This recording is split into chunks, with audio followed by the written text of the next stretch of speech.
Padre bendito, te alabamos, te glorificamos, te bendecimos, te agradecemos infinitamente, Señor, porque tú nos has mostrado la senda, porque tu precioso nombre se exalta por encima de todo el universo, y gracias por la preciosa sangre de tu Hijo, que a través de la cual hoy podemos ser salvos. Y al día de hoy, Señor, enséñanos cómo el ser hijos tuyos implica que no devolvamos mal por mal, sino bien por mal a todos aquellos que nos hacen daño, en el estudio del Salmo 5 que tendremos el día de hoy. Gracias, Padre, por todo ello, en el nombre de Cristo Jesús. Amén.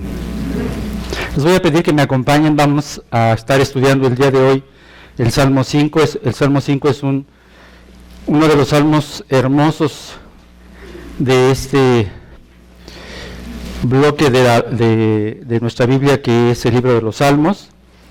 Vamos a dar lectura. Dice la palabra de Dios, comienza: al músico principal sobre Nehilot, Salmo de David. Escucha, oh Jehová, mis palabras, considera mi gemir, está atento a la voz de mi clamor, Rey mío y Dios mío, porque a ti oraré. Oh Jehová, de mañana oirás mi voz, de mañana me presentaré delante de ti y esperaré. Porque tú no eres un Dios que se complace en la maldad, el malo no habitará junto a ti, los insensatos no estarán delante de tus ojos, aborreces a todos los que hacen iniquidad, destruirás a los que hablan mentira, al hombre sanguinario y engañador abominará Jehová.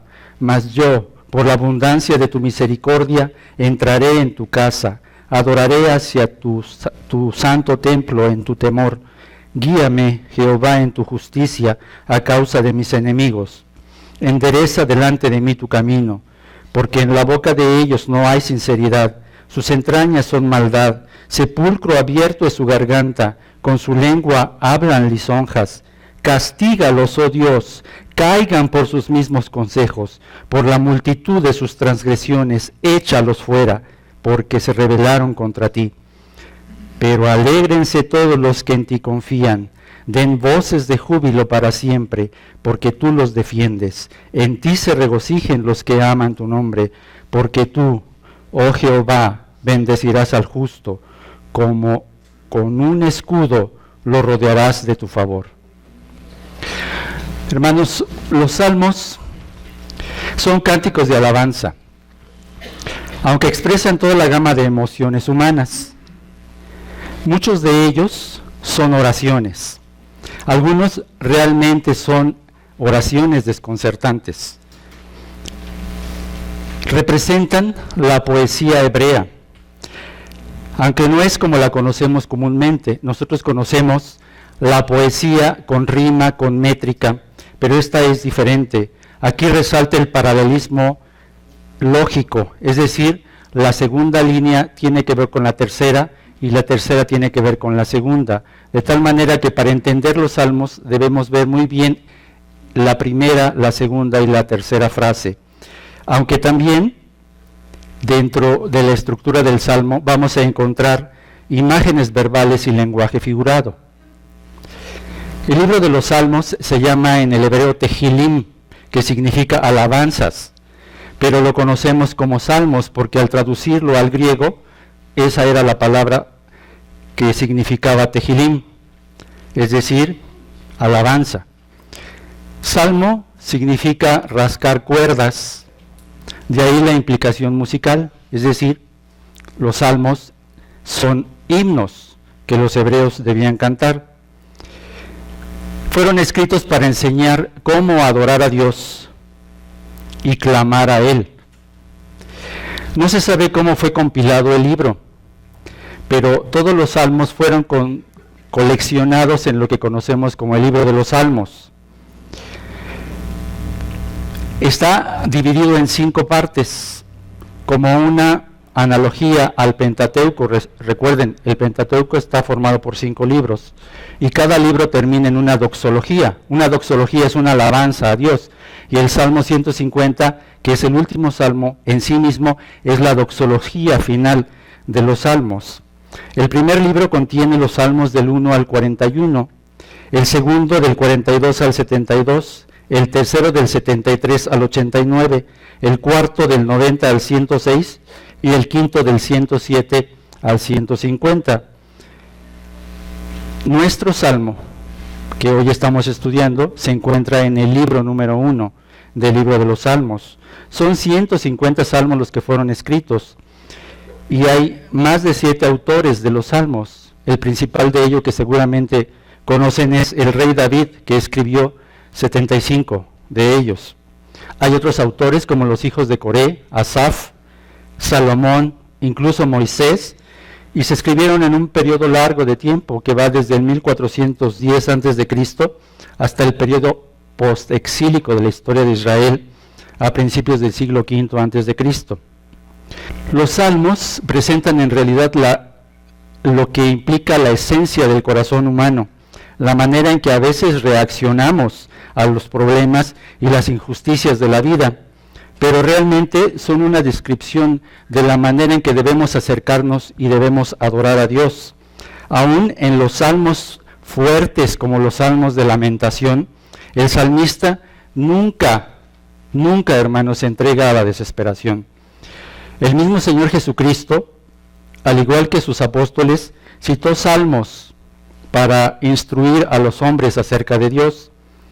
El Salmo 5, que fue escrito por David, está considerado como lamento, tengamos en mente eso, y expresa la necesidad de liberación.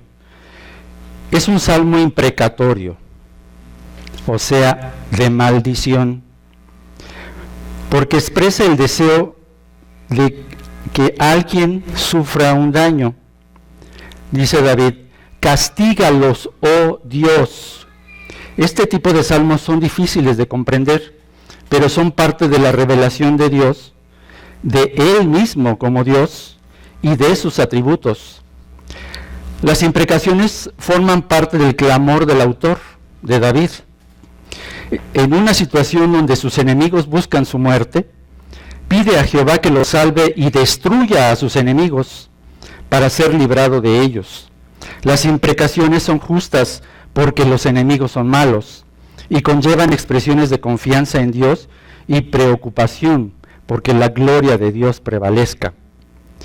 David presenta la súplica de una persona acusada injustamente y que acude humildemente al Señor para presentar su caso ante quien puede implorar justicia.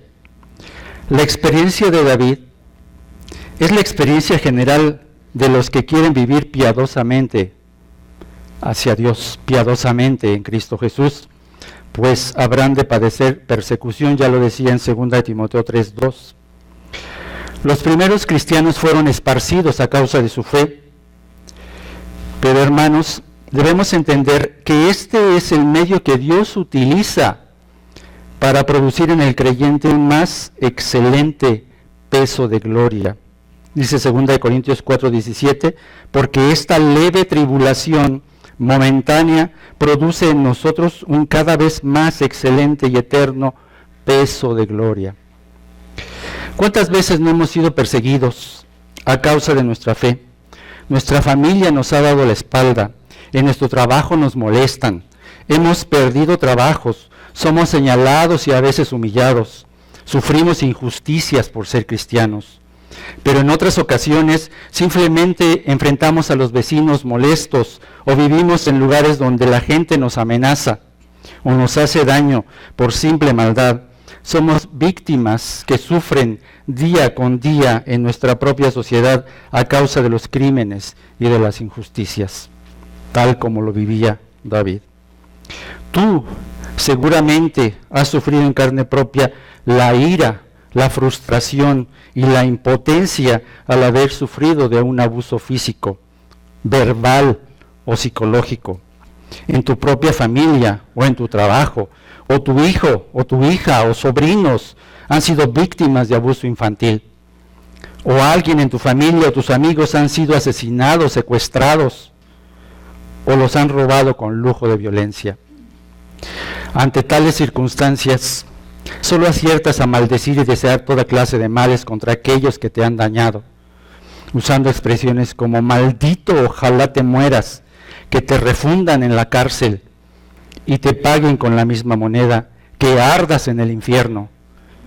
Y casi nunca viene a tu pensamiento un te perdono y ruego a Dios que tenga misericordia de ti, que te arrepientas de tu pecado y seas salvo. Tal es el caso de una joven de 21 años de Querétaro. En el pasado 4 de febrero, al regresar a su trabajo por la noche, fue violada por un hombre que ofreció acercarla a su casa. Junto con su padre, la chica hizo la denuncia correspondiente ante las autoridades, quienes le recomendaron que no denunciara porque les pedirían mucho dinero. Al no desistir, dichas autoridades se quitaron el problema de encima, y así la joven y su padre anduvieron de oficina en oficina sin respuesta ni atención especializada. 6 días después, esta joven, no pudiendo sobrellevar esta pesada carga, se suicidó. Ahora, a 5 meses de este hecho lamentable, su padre sigue clamando justicia a las autoridades. Hermanos, el mismo Señor Jesucristo dijo: en el mundo tendréis aflicción, pero confiad, yo he vencido al mundo. Por eso en esta mañana estudiaremos 4 aspectos de la oración de David, del rey David, que te ayudan como creyente a entender cómo orar en tiempos de aflicción. 4 aspectos de la oración del rey David que te ayudan como creyente a entender cómo orar en tiempos de aflicción. Lo veremos en 4 partes. La primera nos habrá de enseñar que el creyente clama a Dios, en los versículos 1 al 3. En la segunda parte veremos que el creyente confía en el Dios santo y justo, en el versículo 4 al 7. En la tercera parte veremos que el creyente pide la dirección de Dios, del 8 al 10. Y terminaremos con el cuarto, en donde aprenderemos que el creyente se regocija por la bendición y la protección de Dios, el 11 y 12. Veamos el primer punto. El creyente clama a Dios. Noten en primer lugar que hay un título que encabeza el Salmo: al músico principal, sobre Nehilot, Salmo de David. El título da instrucciones al director de alabanza para utilizar instrumentos de aliento. La palabra Nehilot se ha traducido como flautas y da la idea que debe cantarse como un lamento. Este es un salmo de lamento. Veamos nuestro texto. Versículo 1 y 2. Escucha, oh Jehová, mis palabras, considera mi gemir, está atento a la voz de mi clamor, Rey mío y Dios mío, porque a ti oraré. El salmo inicia con una oración de David que manifiesta un clamor intenso, progresivo, que va creciendo. Invoca a Dios como Jehová, como el Rey supremo, eterno, y se dirige a Él, y no solo para pedirle que escuche sus palabras, sino utiliza de manera paralela 2 expresiones más. Considera mi gemir y atiende mi clamor, que ponen de manifiesto la magnitud de aflicción y revelan la intensidad del dolor que tenía David. Clamor es un grito de auxilio en medio de la angustia. David realmente estaba sufriendo, vivía un estado de angustia. No obstante su condición, no solo ora, sino medita y expone una oración silenciosa. Su gemir es un murmullo de dolor constante. Es equivalente a Romanos 8:26. Y de igual manera, el Espíritu nos ayuda en nuestra debilidad, pues qué hemos de pedir como conviene, no lo sabemos, pero el Espíritu mismo intercede por nosotros con gemidos indecibles. No es una simple oración mecanizada o rutinaria o de poca significación para él. No. David se presenta delante de Dios con un clamor profundo, con una plegaria intensa, con una petición urgente de ayuda. Sabe que Jehová puede atender su ruego porque le conoce como Rey y Señor. David, siendo rey terrenal, reconoce su debilidad y su estado de indefensión y se presenta delante del soberano, el que tiene toda potestad, toda autoridad sobre las naciones y sus gobernantes. Jehová es el verdadero Rey de Israel, así como de toda la tierra. Él reconoce que este es el espacio donde puede presentar su caso ante la presencia del juez supremo que establece justicia en el momento oportuno. Noten que al llamarle mi Rey y mi Dios, está reflejando un sentimiento profundo de adoración, porque no es el Señor distante, impersonal, que está ajeno a las preocupaciones y problemas que enfrenta su pueblo.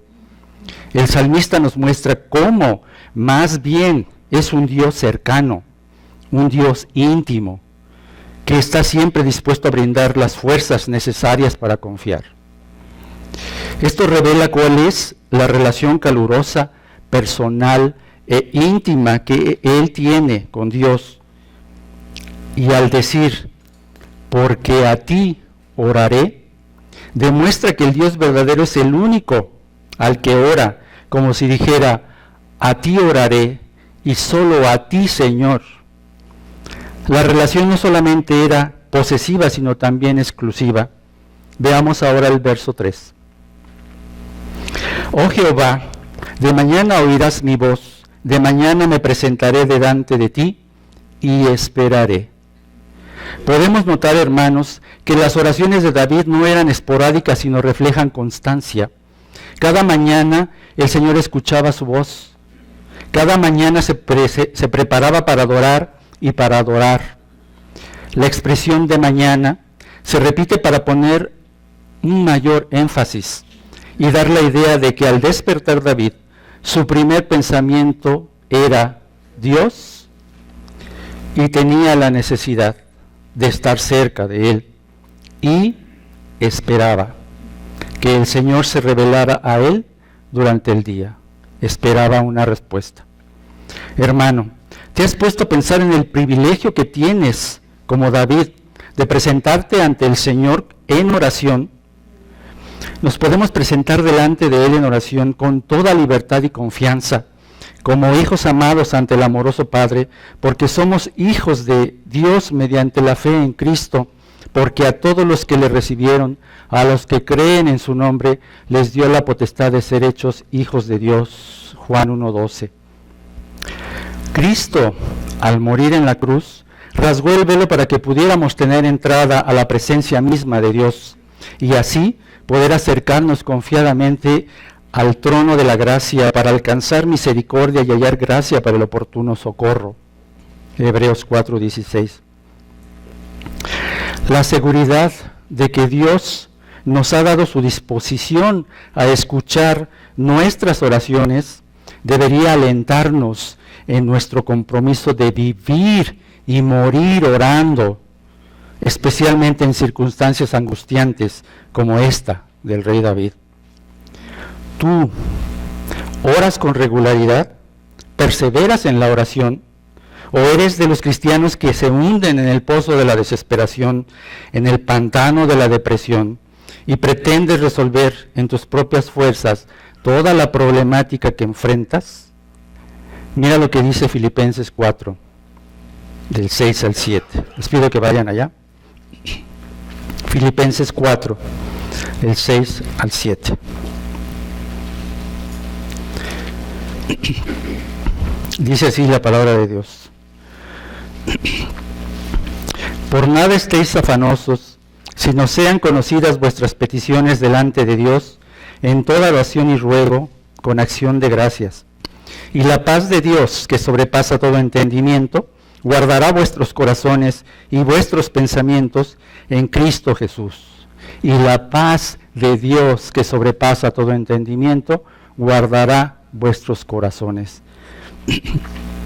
David ponía sus ojos y sus pensamientos en el Dios Todopoderoso y exponía su caso, esperando una respuesta. No solamente el creyente clama a Dios, se acerca a Dios, sino que en nuestro segundo punto, el creyente confía en el Dios santo y justo. En esta segunda parte, ahora David pasa a explicar por qué tiene confianza en su rey. Noten que en los versos 4 al 7 se hace un contraste entre el inicuo y el justo, para exaltar la santidad y la justicia de Dios. Dice el 4, porque tú no eres un Dios que se complace en la maldad, el malo no habitará junto a ti, los insensatos no estarán delante de tus ojos, aborreces a los que hacen iniquidad, destruirás a los que hablan mentira, al hombre sanguinario y engañador abominará Jehová. Hermanos, el Dios de las Sagradas Escrituras es un Dios justo, un Dios santo. Su naturaleza le hace rechazar la maldad. David sabe que la justicia de Dios es de tal naturaleza que no puede tolerar el mal. Dios no se complace de la maldad, porque es un Dios santo y quiere que quien se acerque a Él sea santo. Dice en 1 de Pedro 15 y 16, sino como aquel que os llamó es santo, sed también vosotros santos en toda vuestra manera de vivir, porque escrito está, sed santos, porque yo soy santo. David entendía perfectamente que solamente en santidad podía acercarse a su Dios. Dios es un Dios santo que rechaza tanto al pecado como al pecador. Las expresiones no habitará junto a ti y no estarán delante de tus ojos no son otra cosa que expresiones de rechazo. Hay que entender bien esto, hermanos. Dios rechaza todo lo relacionado con el pecado, inclusive a las personas, mientras no manifiestan su arrepentimiento y su humildad. Cuando la persona se arrepiente y pone fin a su maldad, entonces se aleja el juicio divino y recibe la misericordia de Dios. Nos describe aquí a un insensato. El insensato es el arrogante que se vanagloria y no puede estar delante de su presencia.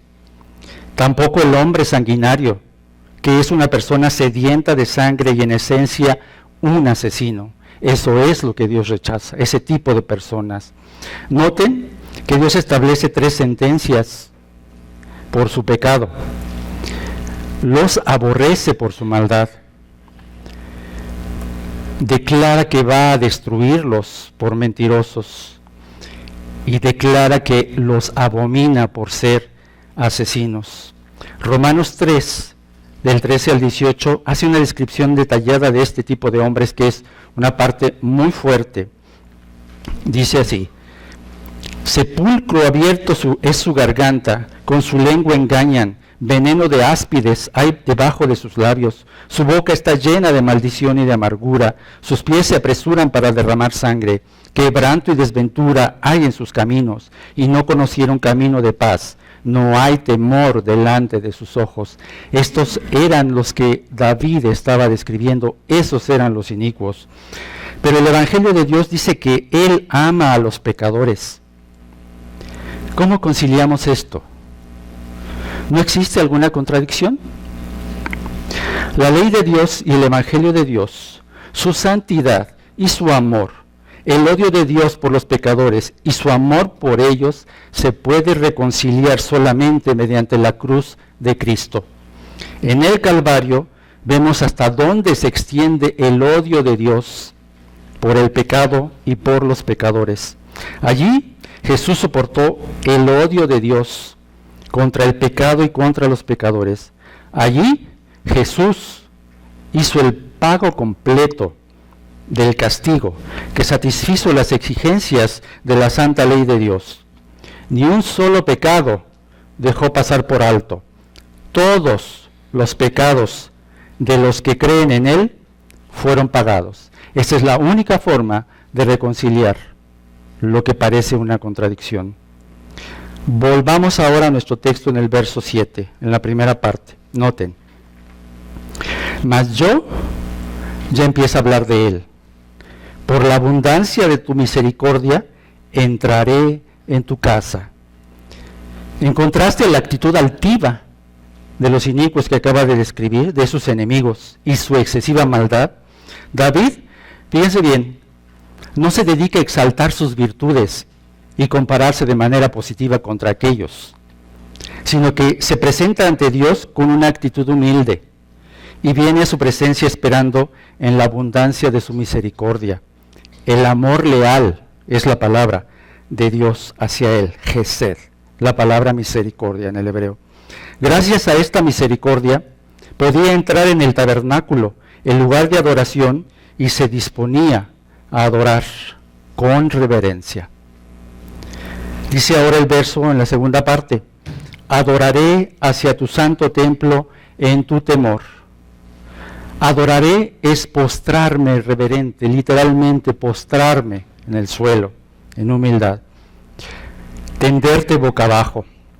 Es una postura que representa la actitud interna, correcta hacia Dios, una actitud del corazón cuando le adoramos. El impío es arrogante, pero un adorador verdadero se humilla delante de Dios. Ese es el contraste. Adorar hacia el santo templo se refiere a la costumbre antigua de los judíos de la dispersión, de hacer sus oraciones o cumplir sus responsabilidades orientados siempre hacia Jerusalén, en donde estaba el templo, a la santa ciudad.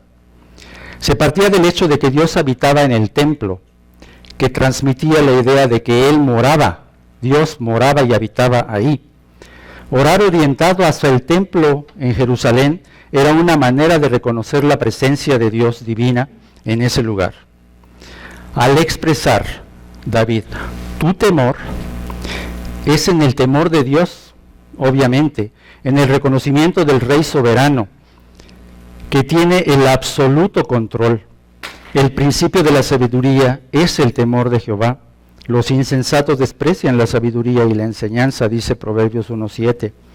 David conoce a Dios y Dios le conoce a él. Hermanos, ahora sabemos que Dios no habita en templos hechos por manos humanas, sino que tiene su morada en cada creyente porque Él habita en nosotros. 1 Corintios 3:16. No necesitamos un lugar para adorarle si Él habita en nosotros. Vean el privilegio que tenemos, que David no podía tener. Por ello debemos preguntarnos, ¿estamos realmente conscientes del Dios en que hemos confiado? ¿Nuestra vida refleja verdaderamente una vida en santidad para poder tener una plena comunión con nuestro Padre Celestial, evitando que el pecado nos separe de Él? Quizá la rutina diaria y la familiaridad con nuestro Dios nos impidan recordar que cualquier transgresión a sus mandamientos es una ofensa capital a su santidad y nos separa de Él. No hay pecados pequeños y pecados graves. Simplemente transgredimos la norma de Dios, le ofendemos y estamos separados de su comunión. Valdría la pena recordar la experiencia de Isaías, que al ver a Dios, al Dios santo, santo, santo, tomó conciencia de su ruina espiritual y exclamó: ¡ay de mí, que soy hombre muerto! Porque siendo hombre inmundo de labios y habitando en medio del pueblo que tiene labios inmundos, han visto mis ojos al Rey Jehová de los ejércitos. Isaías 6:5. Cayó como muerto por haber visto la santidad de Dios, reconociéndose como pecador. David sabía en qué Dios había confiado, porque le conocía bien. No solamente nos acercamos clamando a Dios, sino también confiamos porque Él es un Dios santo y un Dios justo. En esta tercera parte vamos a ver que también el creyente pide, necesita la dirección de Dios. Noten ahora el verso 8. Guíame, Jehová, en tu justicia, a causa de mis enemigos. Endereza delante de mí tu camino. La idea central de los versículos que siguen, del 8 al 12, es la petición que hace David de recibir dirección. Por eso dijo: guíame, Jehová, en tu justicia. Debido a que Dios es justo y sus enemigos son malos, el deseo de David era el de seguir la senda justa.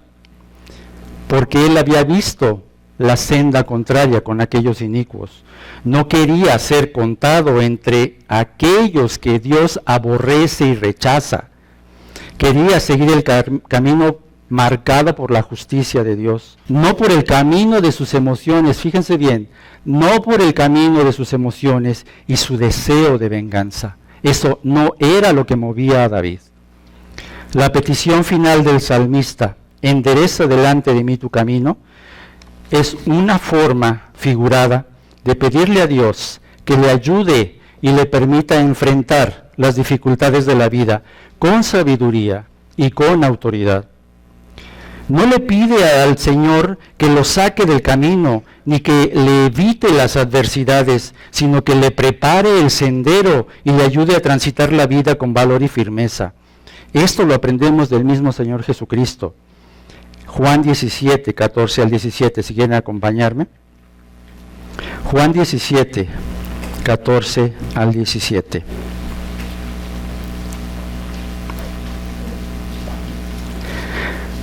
Dice la palabra de Dios.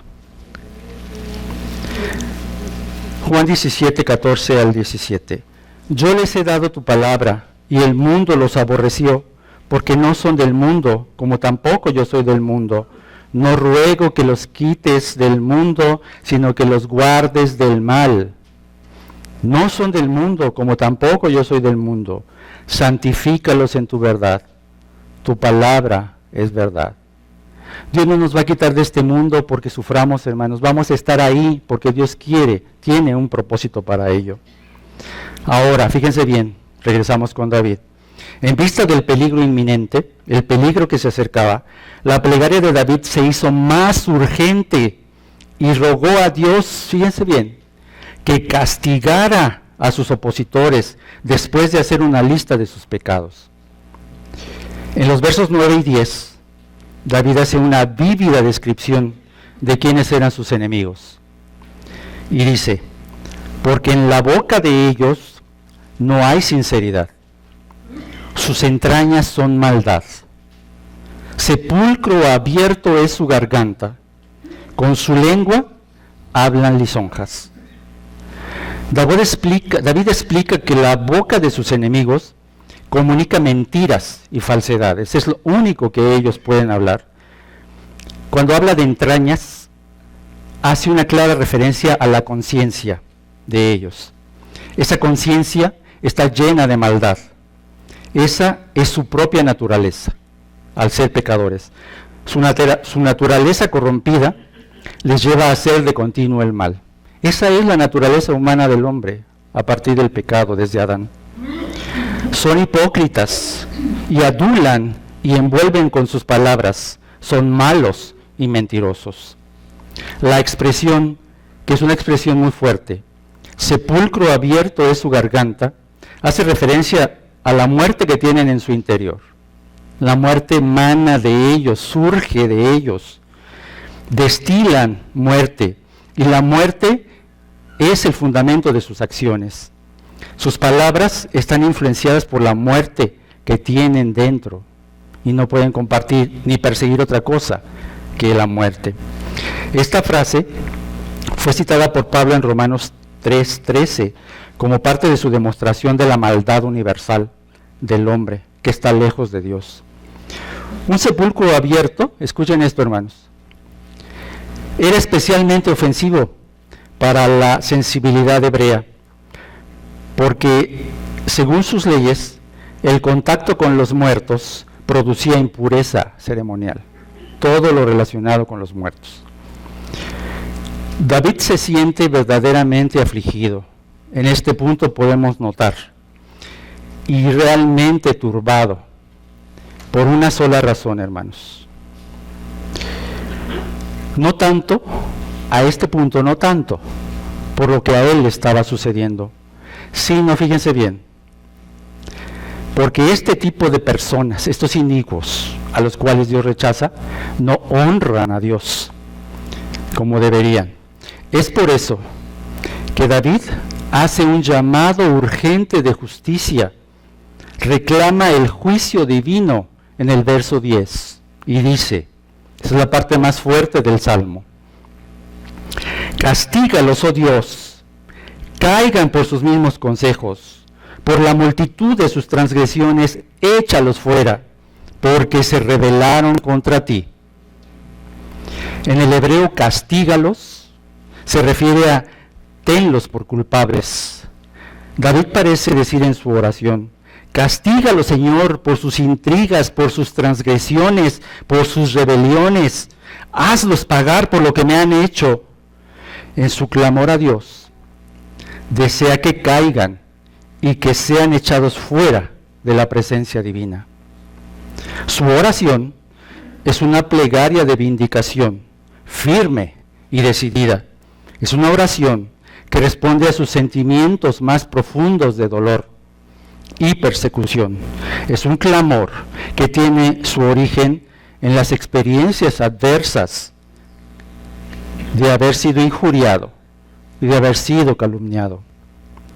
Él mismo considera que el mal no puede quedar sin su correspondiente castigo. El salmista combina la oración por su propia liberación con esta nota imprecatoria. Recuerden, imprecación, maldición. Contra aquellos que han sido al mismo tiempo, escuchen, aquellos que han sido al mismo tiempo enemigos de Dios, lo mismo que sus enemigos. Noten la frase, caigan por sus mismos consejos, sugiere que sus propios planes para hacer el mal producirá su destrucción. Al final, sufrirán ruina. Atentos a esto. La actitud del salmista hacia los impíos no se funda en un desprecio personal, ni en una actitud de venganza, sino en que estos se rebelaron contra Dios, están en contra de Dios, rechazan a Dios. Ante situaciones como estas, los seres humanos reaccionan con violencia y desean verse restaurados y restituidos. Eso es lo normal, es lo que comúnmente ocurre. Sin embargo, la gente no puede vivir feliz cuando las fuerzas que guían sus vidas están motivadas por la revancha y la venganza. Cuidado con esto, hermanos. Cuando somos conscientes de nuestra realidad y en nuestro corazón pesa la carga del pecado, el exigir que Dios destruya a los malvados debería hacernos temblar. ¿Acaso no soy yo también malvado? ¿Quién era yo antes de que Cristo me salvara? Debemos tener en cuenta que en los tiempos del Antiguo Testamento había poca revelación acerca de la vida después de la muerte. El salmista no tenía la seguridad de que Jehová rectificaría todas las injusticias en un juicio después de la muerte. Era el aquí y el ahora. Por eso urgía al Señor a que demostrara su justicia durante la vida. Él quería ver la justicia de Dios. Este se llama principio de retribución. Sostiene que los justos prosperarán y los malvados sufrirán. Los israelitas consideraban que era necesario que Dios mantuviera justicia, porque no tenían la idea clara del juicio o recompensa en el más allá, lo mismo que David. Por tanto, entendemos que esa era la visión que ellos debían tener y por lo tanto, al clamar a Dios, es la manera de clamar justicia. Pero recuerden una cosa, hermanos. Este ciertamente es un salmo imprecatorio, que es imprecar. Significa proferir palabras con las que se expresa el vivo deseo de que alguien sufra un mal o un daño. Así que las palabras que se profieren se llaman imprecaciones o maldiciones, y los salmos que los contienen son salmos imprecatorios, es decir, salmos de maldición. En nuestro Salmo 5 vemos cómo David hace uso de esta imprecación como parte del clamor que manifiesta. Sus enemigos, el punto es este, sus enemigos buscan su muerte y en su angustia ruega a Jehová que lo salve. Para él, la destrucción de sus enemigos es necesaria para librarse de ellos. Pide a Jehová los acabe para que no los sigan dañando. Su imprecación es justa, porque desea que sus enemigos reciban exactamente lo que ellos traman en su contra. Principio de retribución. Su causa es justa, porque le han devuelto mal por bien. Por eso ruega a Dios que le haga justicia. ¿Quiénes son sus enemigos? Los asesinos, mentirosos, traidores, hacedores de maldad. Y él sabía que estas personas eran enemigos de Dios y que Dios había prometido destruirlas. Escuchen esto, hermanos. Al pronunciar imprecaciones sobre los que aborrecían a Dios, David se ponía de acuerdo con los designios divinos para ellos. Dios tiene el control. Dios es el soberano. Y Dios es el que aplica justicia. En sus imprecaciones, David expresa también confianza en Jehová, pues su propósito no es vengarse, sino encomendar su causa al juez justo. En su imprecación, se preocupa por la gloria de Dios, que ha sido manchada, pues a través de la destrucción de sus enemigos, Dios será exaltado. Ahora, hermanos, debemos tener cuidado de tomar las oraciones de los salmos como nuestras propias oraciones. Es necesario entenderlos como lo hacía nuestro Señor Jesucristo y sus apóstoles. Tenemos el Nuevo Testamento que nos ayuda con este propósito. Al estudiar los salmos, nuestra visión debe ser cristocéntrica, Cristo en el centro de todo, Cristo presente ahí. Dice James Adams, cito, el Señor Jesucristo está orando estas oraciones de venganza. Las oraciones que piden la total aniquilación de los enemigos del salmista solo se pueden entender al escucharlas de los labios amorosos de nuestro Señor Jesús. Estas oraciones son una advertencia para todos los que insisten en su enemistad contra el Rey Jesús. Sus oraciones serán respondidas. La ira de Dios se revela contra todos los que se oponen a Cristo.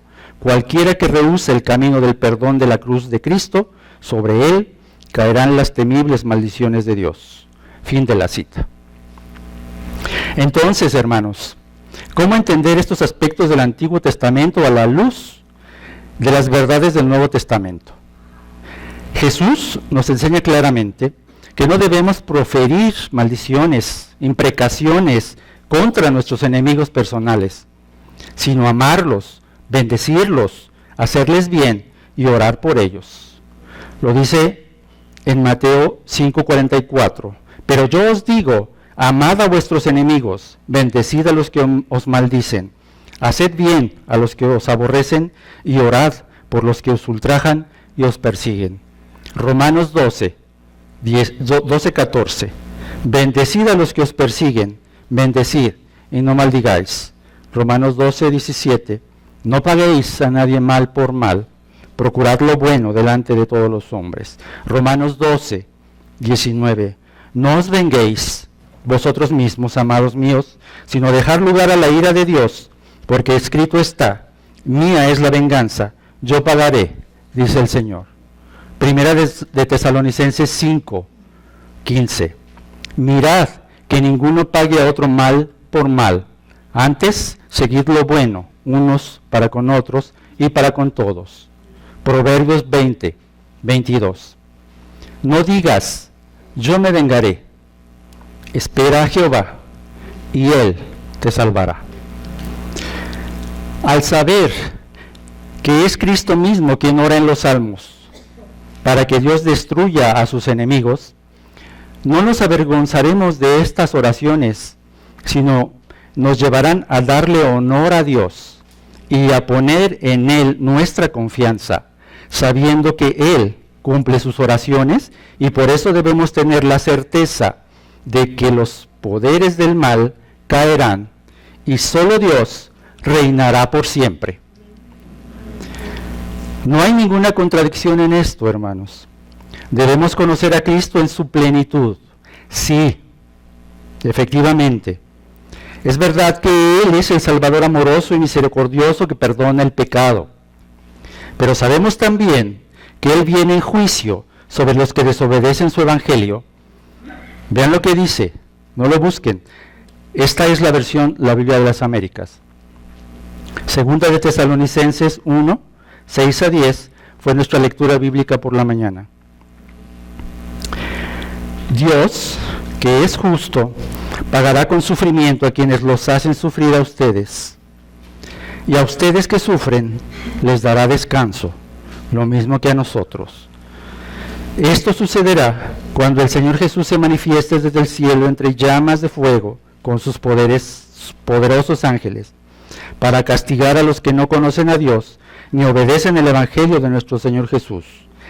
Ellos sufrirán el castigo de la destrucción eterna, lejos de la presencia del Señor y de la majestad de su poder, el día en que venga para ser glorificado por medio de sus santos y admirado por todos los que hayan creído, entre los cuales están ustedes, porque creyeron el testimonio que les dimos. Cristo es un Dios amoroso y quiere que se arrepienta la gente, y es grande en misericordia. Pero todos aquellos que sigan rechazando su evangelio y que estén en contra de Él mismo, en contra de Dios mismo, Él personalmente va a venir a hacer justicia. Hermano, entiende muy bien esto. Solo tu gran amor por Jesucristo y tu obediencia a Él te pueden llevar a desear que caiga maldición sobre los enemigos del Evangelio y de sus elegidos, tal y como lo hizo nuestro Señor Jesucristo. Lo podemos ver en el Nuevo Testamento también, en Mateo 23, 13 al 33. Jesucristo, de manera fuerte, tremenda, se dirige a los maestros de la ley y a los fariseos y les llama 7 veces hipócritas, y cae maldición, una maldición en 7 partes. 7 veces los maldice y exige que la justicia de Dios caiga sobre ellos, porque eran enemigos del reino de Dios. También el mismo Pablo, quien dijo a los Gálatas: si alguno os predica diferente evangelio del que habéis recibido, sea anatema, esto es, caiga bajo maldición. En pocas palabras, maldito aquel que rechace y esté en contra del evangelio de Dios, sobre él caerá maldición. Solo en Cristo podemos pedir la victoria cristiana de estas oraciones, basándonos en la palabra profética de destrucción eterna que hará Dios, pero siempre, no pierdan de vista esto, pero siempre a la vista de la conversión de los enemigos. Pero sobre todo, hermanos, debemos entender que el propósito final de todas nuestras oraciones es que el nombre de nuestro eterno Dios sea glorificado. No pierdan de vista que el reino de Dios está en guerra. Entonces, la perspectiva correcta que nos ayuda a comprender y obedecer el mandamiento de amar a los enemigos está basado en la obra redentora de nuestro Señor Jesucristo. Primero,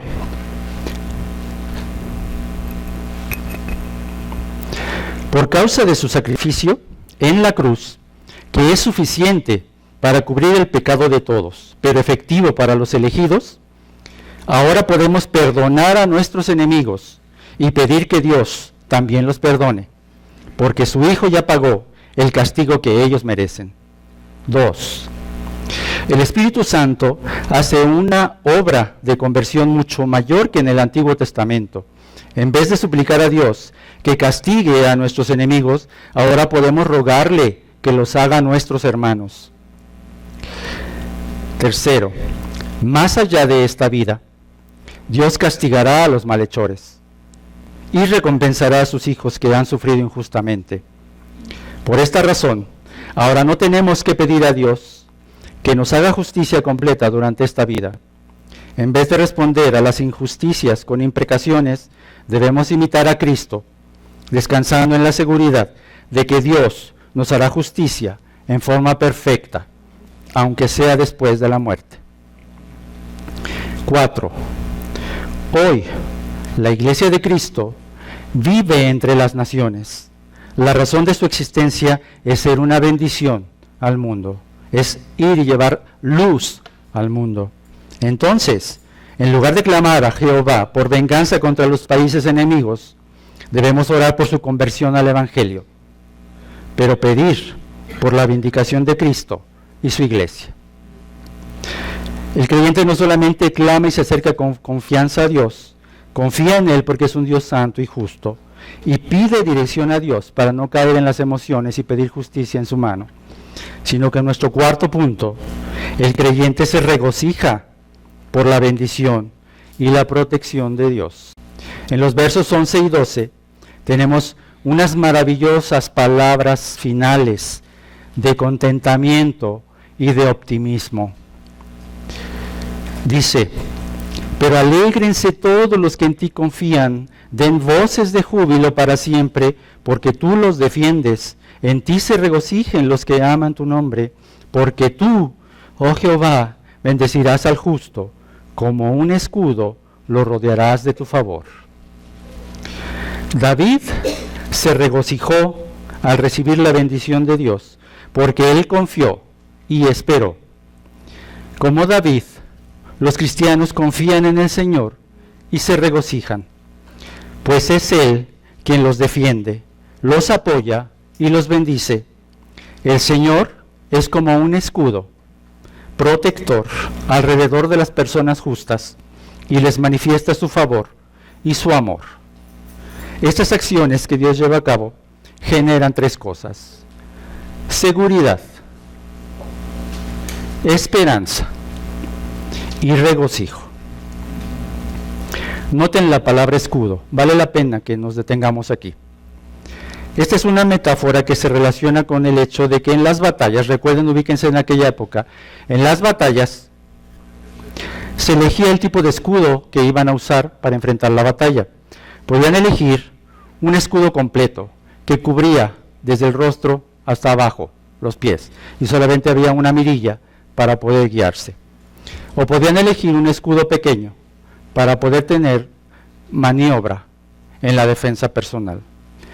Aquí, hermanos, justamente en Salmo 5, versículo 12, la palabra escudo se refiere al escudo completo, todo tu cuerpo, completamente. Quiere decir que Dios, cuando te va a rodear de su favor, te va a poner su escudo protector, su escudo divino, para que seas bendecido y para que te guarde del mal. Hermano, vamos a entender lo siguiente. Cuando Dios te promete protección, cuando te dice que Dios te va a rodear de su favor, si tú confías en Él, que es el Dios soberano, el Dios que controla los reinos del mundo y a todos los gobernantes, que no podrás esperar y confiar en que Él tiene el control y que pase lo que pase en tu vida, estás seguro, a pesar de las circunstancias adversas. Esta es la bendición que recibes. Y en este punto David presenta una de las características fundamentales de la oración. Aún ante las adversidades más amargas, la gente de fe recibe bendición divina, pues Dios es el que le rodea de su amor.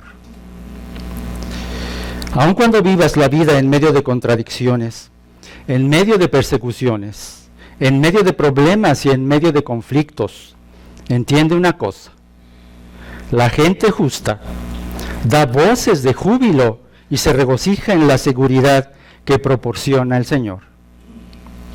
El secreto de la oración, según este salmo, se relaciona, por una parte, con el sentido de justicia, y por la otra, con el sentido de seguridad que manifiesta. El que se oponga a Dios, Dios es Dios justo, pero si estos te hacen daño, entonces está el principio de la seguridad que Dios te puede dar. Finalmente, hermanos, entendamos algo más. La maldad no tiene la última palabra en la vida. La injusticia no es el destino final de los fieles. La destrucción no constituye el propósito de Dios para la humanidad. Al final de todo, Dios sigue siendo Dios, pues tiene el control de la historia y de la humanidad. El favor divino es mayor que la actitud rebelde de los enemigos, pues el amor de Dios es superior a los odios, rencores y sentimientos humanos. Romanos 8, 35 al 39, vamos allá.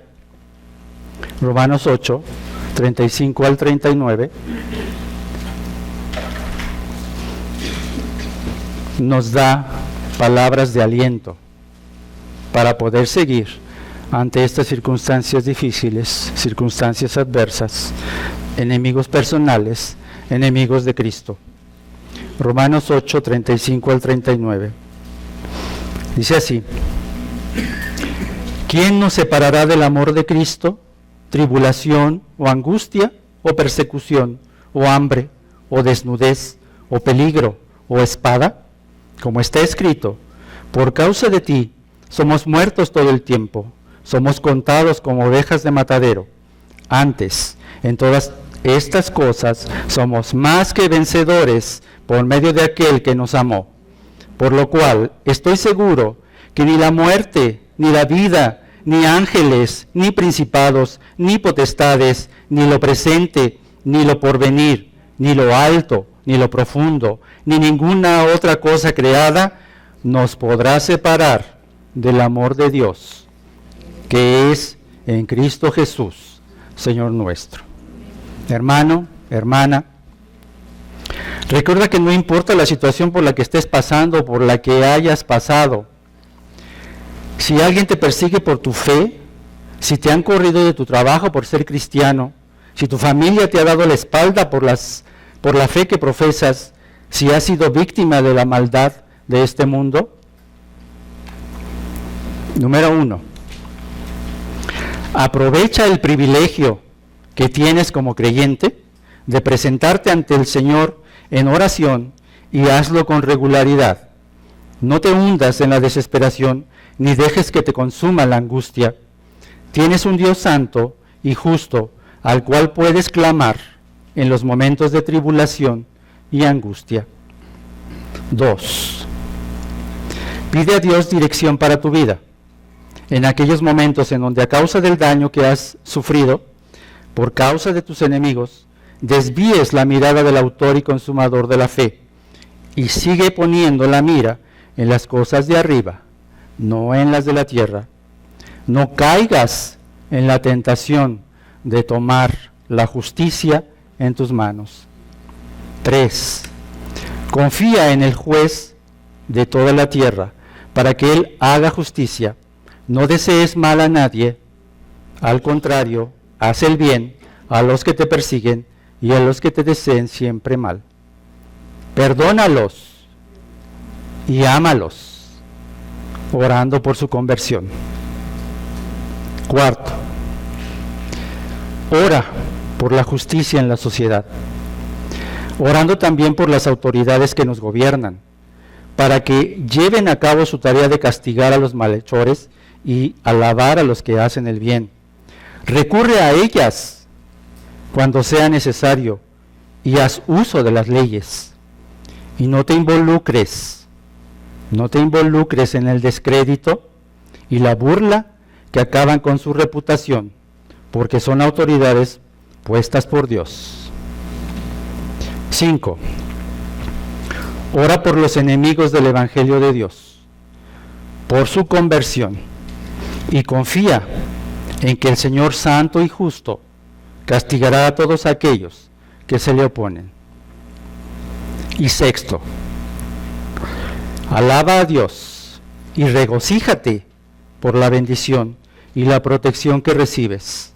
Pues si Dios es por nosotros, ¿quién contra nosotros? Porque en Cristo somos más que vencedores. Gracias a Dios por su palabra. Oremos. Padre, que tu nombre sea exaltado, que tu nombre sea glorificado. Gracias porque nos has mostrado que tú eres un Dios fiel, que tú eres un Dios amoroso, pero también eres un Dios justo. Enséñanos cómo como creyentes, como cristianos, debemos acercarnos a ti y sobrellevar con tus fuerzas, con tu dirección, todas aquellas circunstancias que son difíciles en nuestra vida.